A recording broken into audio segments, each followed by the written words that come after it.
All right, working on a fun project today. I'm gonna wire up this light bar here.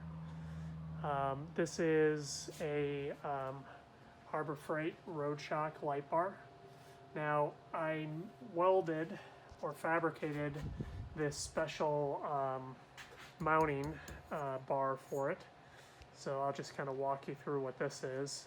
So the idea or the goal when I designed it was this top, you get underneath here, it's designed with these latches here to be able to pop it off at a moment's notice. Now, obviously when you're working with metal, there aren't a lot of great, in my opinion, quick release solutions for this, but I've just got 2 bolts here. And so there's one on this side and then there's one over on the other side. And so the idea being is if you did want to take this top off and you didn't need the light bar, this is bolted on to at this point and there, but basically you can just go ahead and take out those 2 bolts, release the latch, and then we'll get into this as we get with the wiring, and you can just unhook the wiring connector and this top can come off and you can drive around with the top off.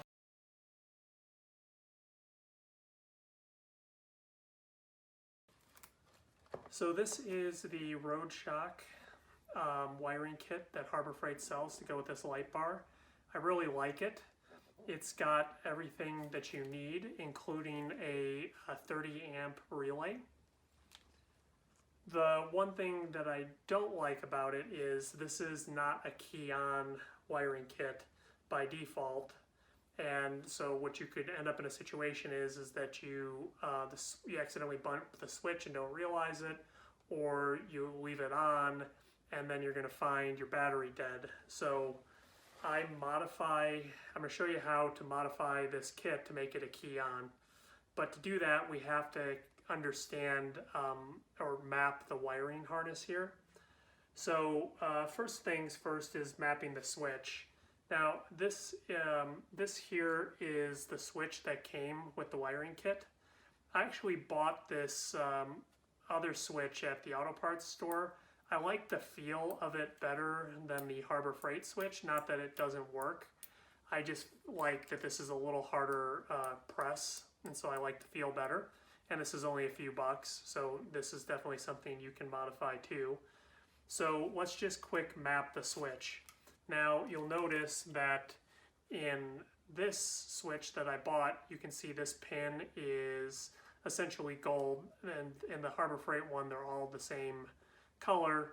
So one of the things that the gold here on this switch signifies is ground, but we can verify that by basically taking my continuity meter here and showing how when I press the switch, this never closes the loop.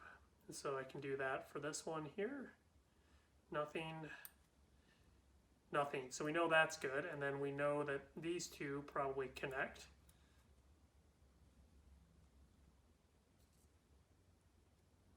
Okay, got closing the loop there. Turn off the switch.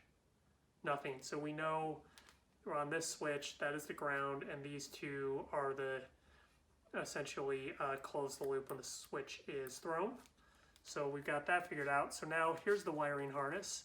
So this is the part that goes to the battery, and this is the part that goes to the switch, and the switch should just connect up like this. So first things first, you can see here that this wire is black, so it would stand to reason that if I take my continuity meter and I touch it to the battery end, that is going to the negative terminal of the battery, I should, there we go. So that, if you can see there, closes the loop. So we know that that goes to ground. Now, the next wire here, go ahead and test it, and we'll go ahead and see, go ahead and put this to the positive, and I don't get anything. So let's go ahead and put it to the negative, and it's closing the loop. So we know that ultimately that goes to ground, and because of the reading there, it's going to ground through the relay. So now let's go ahead and, so that's the blue wire. So now let's check the white wire. So if we take it, I would expect it not to close the loop, so we'll go ahead and put it to the negative, and sure enough. And now let's go to the positive, and it closes the loop. So we know that the power going to the switch to close the loop comes from this white wire. So what I'm going to do is I'm going to basically put a cap on this and put it off to the side so that no dirt or grime can get in there, and make sure that it can't ever, you know, potentially corrode and somehow arc. Probably not likely, but still a good idea. And then I'm going to run a wire from a power on circuit to the bottom of this switch. So therefore, when you turn off the key, no power will go to the switch. It can't energize the relay, and the light bar cannot be turned on. So that is what we're going to do, and this is the end that goes to the light bar. And then the other thing to be aware of is, so this is the instruction manual that comes with it. It outlines what the utilization of amperage is. So it's saying for my 14-inch light bar with one light, the draw is 7.5 amps. When I opened up the fuse here, it actually had a 30 amp fuse in there. So I took that out, and they gave me an assortment of fuses, and I put in a 10 amp fuse because there's no reason to have a 30 amp fuse on there for something that's never going to pull 30 amps. So by putting 10 in there, for some reason, should this ever short out, this fuse is going to blow much sooner than the other fuse, and that's a good thing. So the next step from here is to start laying this out on the machine, because I got to run the wires to all the various areas, and I'll walk you through how I'm going to do that, or how I did that once I get it on the machine. It's always one of those things where in theory you lay it out, and there's always some challenges. My hope is I don't have to do any modifications or create any extensions to any of this. It should all just work.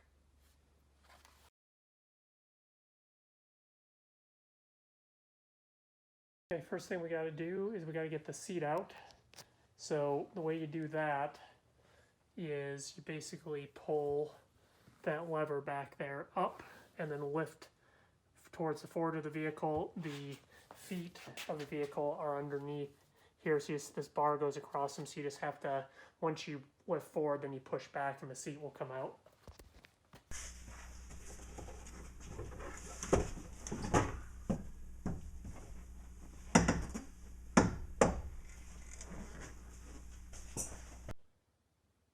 Okay, now that the seat's out, we got a full view of where the battery is. And the other thing now that we need to do is we need to get this shifter knob off, and then we need to take out all of the bolts that hold this center console out. You can see there's a Torx bolt, and then the rest look like regular Allen. So first thing is, let's get this off, and what you need to do is pop off this top cap, and a flathead screwdriver should do that just fine. So let me show you how I did that. Okay, so let's get the screwdriver under here.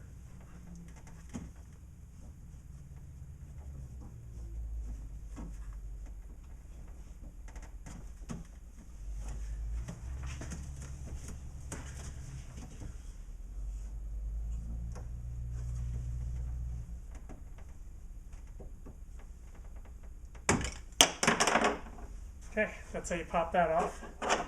Okay, so I'm going to take out the first set of bolts.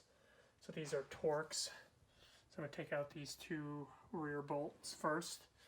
And then one other thing, it's always a good idea to have a series of bowls, and these are magnetic. They're a few bucks a piece at Harbor Freight.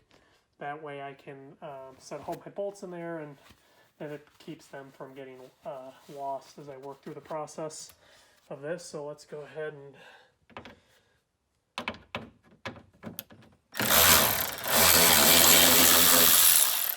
okay, so that's the first one. Put that in the bowl. Second one here.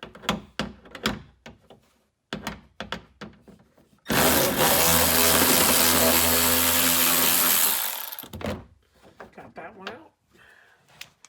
All right, so now these, I've got to remove all of these, and that's gonna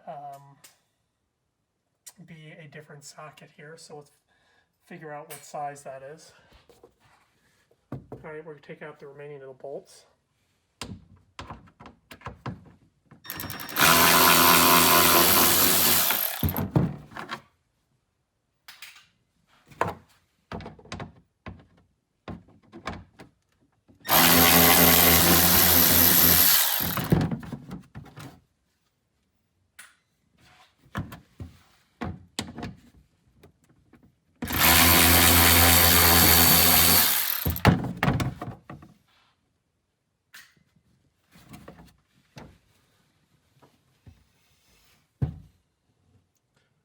Okay, and that one, other side of the pedal is another hex, so we'll go ahead and get a different bit for those, but let's do these.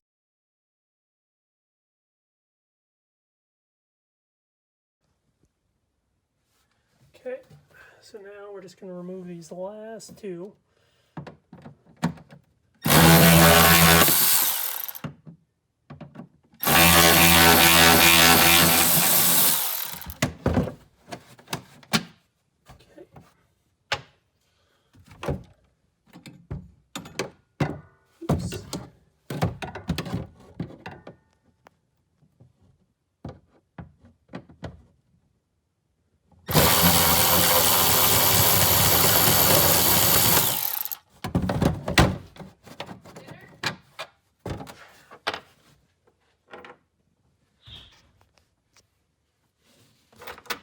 Okay, got the last two bolts out.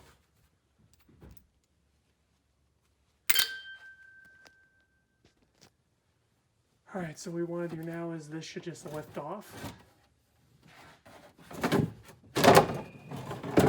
There we go. Now we got this cover off. And so now we've got a good view of kind of what we're going to do to try and get these wires run to the front.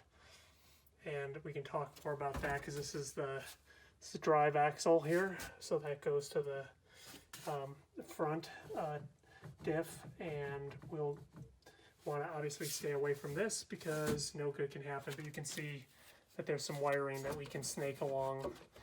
You can see where the winch goes, and so we'll use that to go across. So all right, next steps, just start trying to fit all this stuff.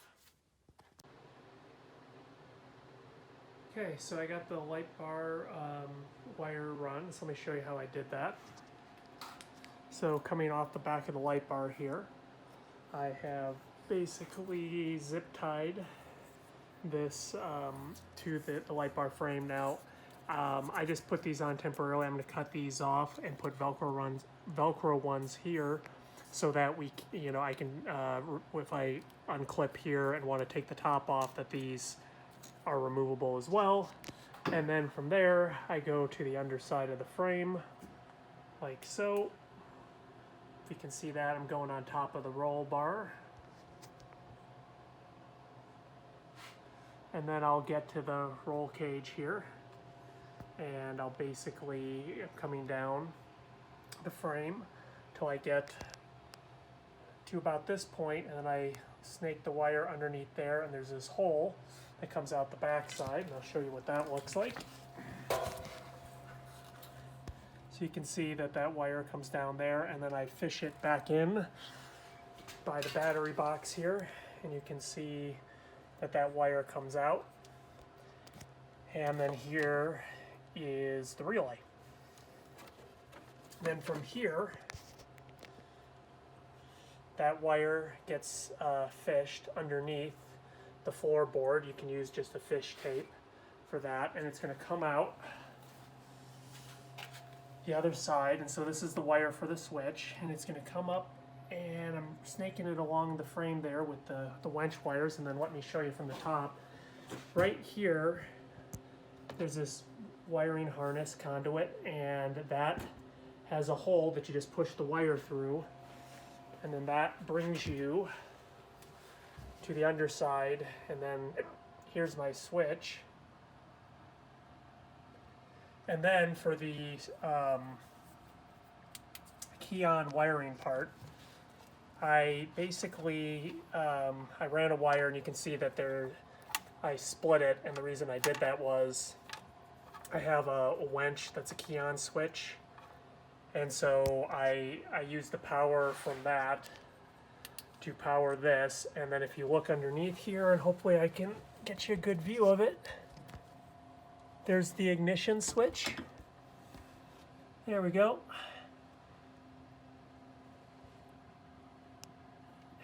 There's an ignition switch, and what I did was I spliced off of that, and it's the orange wire, and then that gives me just enough power to safely run the relay that's on this switch. And that's basically how I've now turned this to a key on. So the last thing I got to do now, which I always hate, is drilling a hole in a machine, but I'm gonna basically drill a hole right about here, and I'm gonna put the switch in, and then I get to button this up and we'll be done. So a couple things, I'm gonna drill that hole. One, I want to drill a pilot hole first, so I got a drill bit here, and then I've got a hole saw which will cut, it's 7/8 inch, and that's I measured the switch with my calipers here, and that tied out. So always remember, use a pilot hole first, because it makes sure that this drill bit here can't wander on you.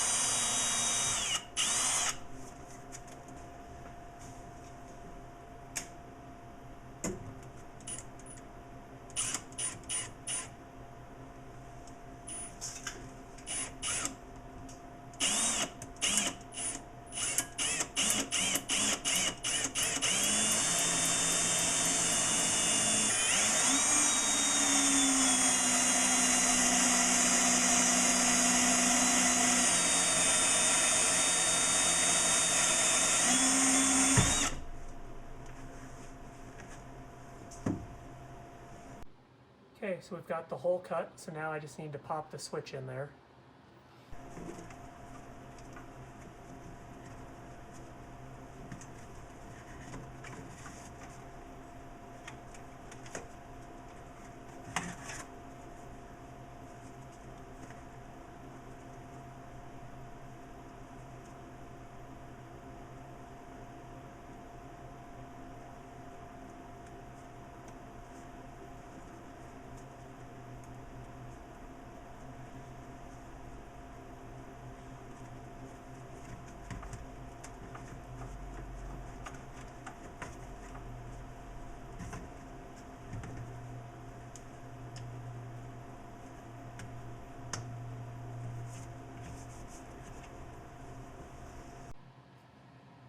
Okay, let's go ahead and talk through the final install here.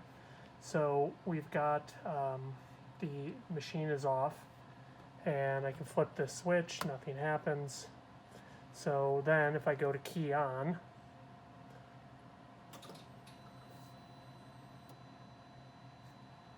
flip the switch, light bar turns on, turn off the key, light bar turns off. So we've basically got this thing wired up, and now it's time to go out riding. If you like my content, please subscribe to my channel and comment below.